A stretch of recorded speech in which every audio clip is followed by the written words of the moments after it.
Family gatherings should be a time of joy, but for some, they're filled with a little trepidation, even heartache. We'd like to offer a different perspective on these connections that'll help you get the very best out of your family gatherings this year and for many to come. Many people find that family gatherings are stressful. There are usually one or two family members that press your buttons. Then, instead of having a wonderful time, your memories are all tainted. Because you're aware of this, your reaction is to avoid them when you see them, or if they happen to be your own kids, just get ready for the onslaught. But there is an alternative.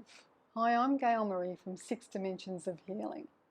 You've come into this world of contrast for a reason, and it's not because you've been bad or have some karma to fulfill. You aren't supposed to agree with everyone, nor are you supposed to have the same opinions. Just think, over 6 billion people roaming the planet with different ideas, dreams, goals, and opinions. You may think that's a nightmare, but in fact, if everyone moved along their own line of joy to fulfill their dreams, you would all be happy. The reason for this is that you know that nobody can keep you from your dreams. Nobody can ever stop you from being happy.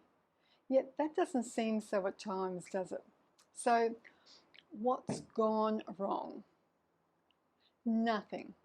You're in the perfect place at the perfect time, sorting through the choices that are the best experiences to move you forward to where you want to go. It may not seem that way, but let's take a larger perspective. Rather than looking at the world from inside your own head, let's just take a look from the outside. Imagine you're looking at something tiny through a very large microscope. See how you can only notice what's directly in front of the lens? Now zoom out on the microscope and make the magnification smaller and smaller until you can see what's around that speck that you're looking at.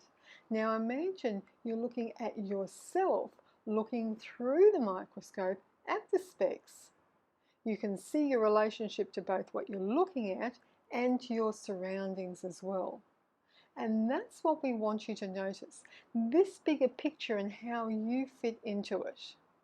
When you're growing emotionally, you've been using these teachings, you've taken some of our classes, and you're moving forward in your life, it may surprise you, but not everyone around you is pleased about your new outlook on life. We'll talk more about that in another video. But you're happy with how far you've come, and you've found new ways of perceiving the world that now supports you. But you aren't yet standing on solid ground. It's a little shaky underneath your feet. You'd like others to notice the new you, and some do, but there will be others that notice the shaking ground underneath your feet. That's what they see in the magnification of their telescope. So that's what they feed back to you in their communication, in their attitude, and in their mood. It may seem like they're giving you a hard time, but what they're saying, if you could zoom out on their microscope, is that you're standing on shaky ground, make it firm. We want to feel secure around you, and you're not helping us do that. Of course, you're only reflecting where they are themselves, but that's not your story. Your story is about you, and trying to blame or change others or even avoid them won't make a difference in your life. These not so nice people are actually doing you a favour. They're showing you where you haven't established a secure connection with your inner being, and now knowing that, you can do this. So now that your insecurities have been obviously pinpointed, what do you do next?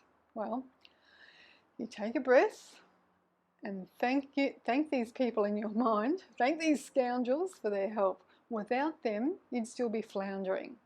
This is taking your power back. Now you can establish a connection to your own inner guidance and practice. That's what gives you solid ground. And this might take a while. So here are some shortcuts that you can take. Number one, Use the morning routine to set up your morning before you even get out of bed. Don't wing it. A part of this morning routine is setting intentions. Number 2, reset your intentions before you go to a family gathering or any gathering, and use something like, my intentions are to feel good no matter what. The no matter what is important as it allows you to gain protection from all the stray comments that you didn't know were coming. Practice standing in that good feeling space, and if you begin to waver, change your thoughts so that you can return to that good feeling space. I think we're up to number 4. If conversations don't go in a direction that make you feel good, either extricate yourself from them or change the subject to something lighter, so you're steering the conversation. Number 5, reflect on how you went. Congratulate yourself on your vigilance and notice how you can change your method next time to get better at this. This may seem mature at first, but you'll come out of it feeling great, and that's the whole purpose. It will also become second nature once you've practiced these skills, and every conversation, meeting or gathering will have you uplifting all the time. Most people love to be around people who are uplifting and positive. There are some that aren't there yet, and you'd be well advised to recognise them and move on. Don't try to change anybody. It won't end up well, and it won't be pretty, and you'll just become exhausted. It's easier than you think. Let them go, thank them in your mind, and change your own mood by using the steps above. This way, you'll infect others with your joy, your graciousness, and your laughter. It's the formula for a great time all the time. Thanks for joining us.